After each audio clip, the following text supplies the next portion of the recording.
And next, we're going to turn over to Kerry McNamara, who is the CEO of OCP North America. And he's been doing that since 2010, I believe. And he's been a great, engaged really well with the Phosphorus Alliance. We're really grateful for that. And take it away, Kerry. I'm going to stop sharing my screen, and that'll give you permission to do that. Yeah, great. Well, first of all, thanks to everyone involved, everyone participating today. Thanks for the entire SPA team and all the partners. I represent the OCP Group of Morocco, and we're thrilled to have been one of the founding funders and partners of SPA. We've been working with Jim for a long time, and with Matt almost as long. And we're thrilled to be here.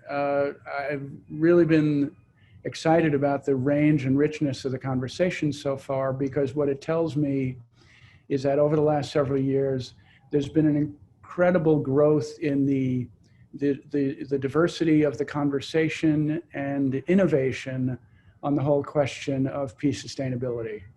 When I first encountered this subject in my early days with OCP, it seemed to me to be mostly reduced to keep your damn phosphorus out of my water.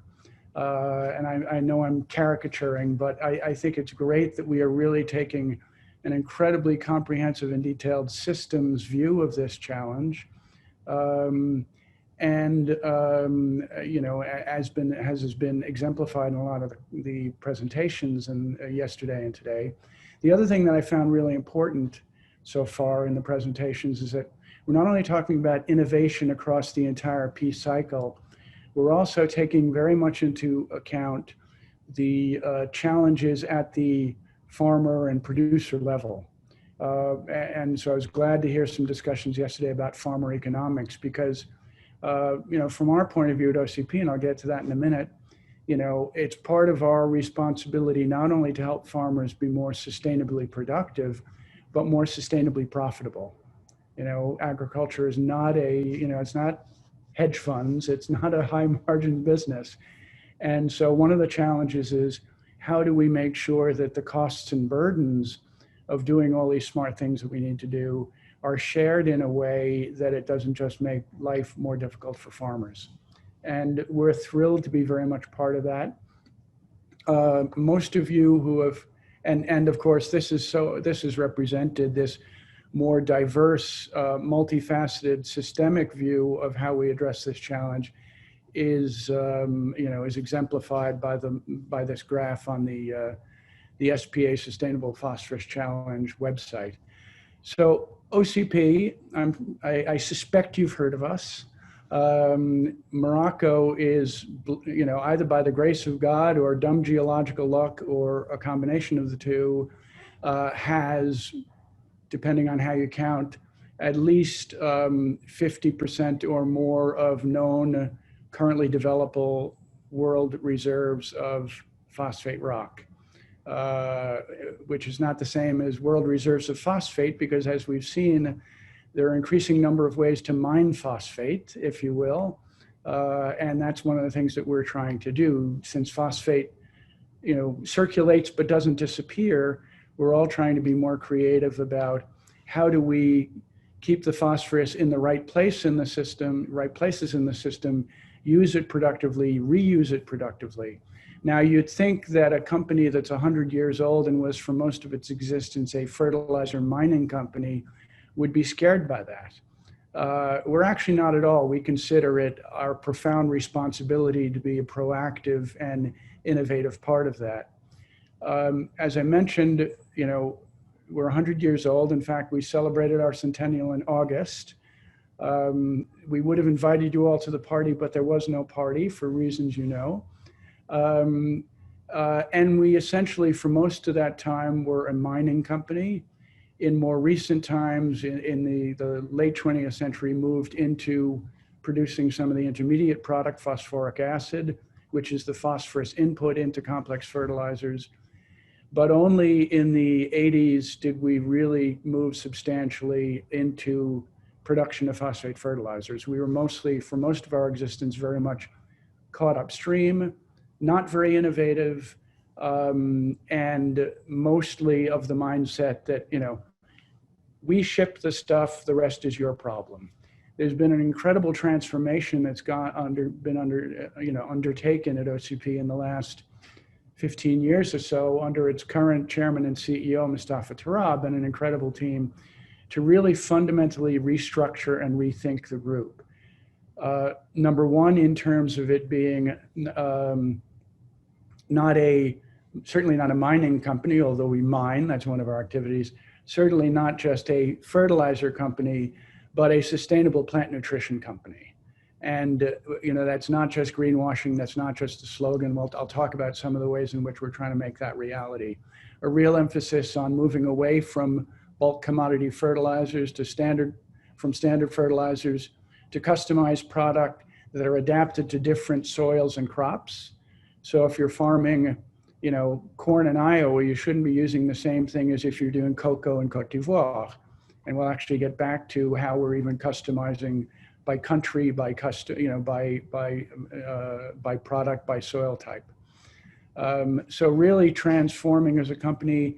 We've created a new university in Morocco that's very much sort of an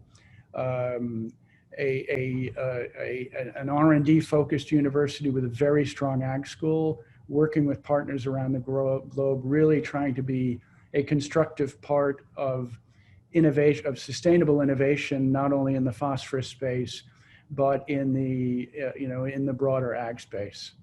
And for us, one of the key ways in which we can contribute is to getting our own act cleaner and more sustainable, and that is, the part of the whole system where we are extremely active, which is the mining and production of phosphate fertilizers.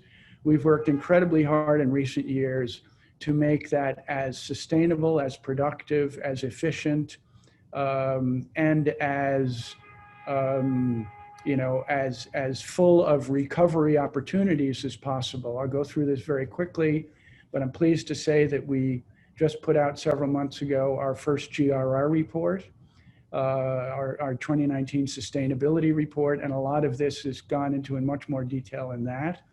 You can go to ocpgroup.ma/sustainability and you'll easily find it. Even at the level of first extracting the mineral and washing it and increasing the phosphorus content of the ore that's going to go into the production process, we're doing an awful lot in innovating both around phosphorus recovery and more generally around energy and water use. And then taking that raw material and converting it to fertilizer, we're doing, we've invested enormous amounts in recent years in making that process as sustainable and green as possible, reducing energy use, recycling water, and in the process, losing less phosphorus in every step of that process. More generally, in terms of our sustainability commitments, we're committed to get to 100% clean energy by 2030, zero conventional water consumption by 2030, carbon neutral by 2040. And so, as I said, we really see ourselves now as a global sustainable plant nutrition company. We've put a lot of focus on Africa. Africa is one of the places where fertilizer consumption and phosphate consumption will, of course, increase. Africa can not only feed itself, it can help feed the world. And so we were committed from the start of our engagement in Africa over the last 10 years that we would take an entirely new approach, which is really a mirror of what we call in the US and elsewhere the 4 R's of fertilizer practice, right mix, right amounts, right application, and et cetera. And we started from day one taking that approach with Africa because especially African farmers, it's a very low margin business. Many of them are barely scraping by as smallholders. We don't want them to buy or use a single molecule of nutrient that their specific soil and crop doesn't need. And we want from the start to help embed sustainable practices in the entire fertilizer cycle in Africa. And we've really been a leader there. a lot of, you know that the fertilizer sector was for a long time a sector that had extremely low R&D spending. And that meant, you look at the comparison to chemical, to pesticides, to seeds, to animal health, et cetera. What that meant is that, you know, to this day, as many of you know, the vast majority of phosphate fertilizers, fertilizers sold in the world are two products that are 40 or 50 years old, DAP and MAP. That's ridiculous. We've got to get away from that. We're obsessed with customization, differentiated nutrient products for different soils and crops in different regions.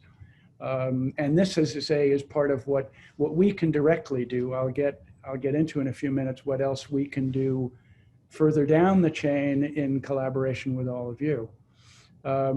We also, because, you know, phosphorus, as you know, is an essential element in all plant, animal, and human life. It's also a very powerful element in a number of other fields. There are increasing developments in battery innovation with phosphorus.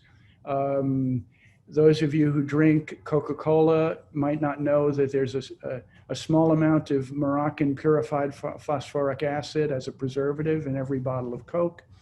So anyway, we see ourselves as a global custodian of this vital essential nutrient that goes across human life and much of our economies.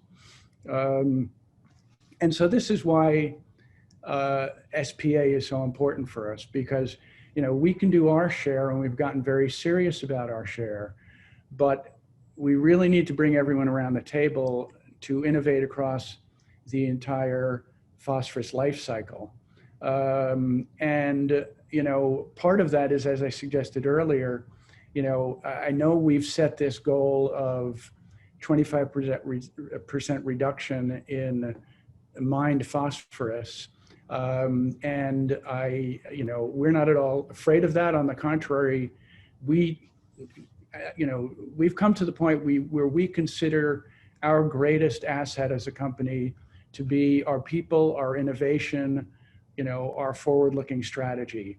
You know, the Moroccan reserves of phosphate that we are privileged to develop will still be an important part of that. But what's just as important, or even more important, is what we help all of us together to do in terms of using this precious resource, which is not scarce, but it is finite, in incredibly, you know, thoughtful, sustainable, but also really innovative ways. And so, you know, I give you one example. We are currently working with one of the other organizations represented here to see about how we can be even more effective in capturing the remaining phosphorus, not only from our own industrial waste streams, but from municipal water streams in Morocco. So, and you know, I would only half provocatively call that another form of phosphorus mining, since phosphorus, you know, remains in the natural cycles in the globe. You know, we're already being a lot more innovative about how we recapture that phosphorus wherever it is. And I think that's what we're all about. We're very excited to be, you know, to be a member and a proud sponsor of the SPA, and really look forward to learning with all of you, working with all of you to get this right. So thank you. Thanks, Kerry. That was terrific, and it's great to share the latest things that OCP is up to. So raise your hand now if you'd like to have a chance to ask some questions of Kerry. So we'll wait for those to come in. We'll have a minute or two for questions. Let's see what's going on. Anyone at all?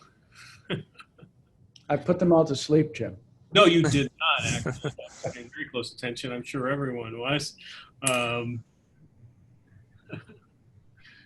I just got to point out, I had no reason to be cryptic about the company you're partnering with, because we heard about it all yesterday. That's Ostara that's you're partnering with to do the phosphate recovery during mine reclamation and shutdown.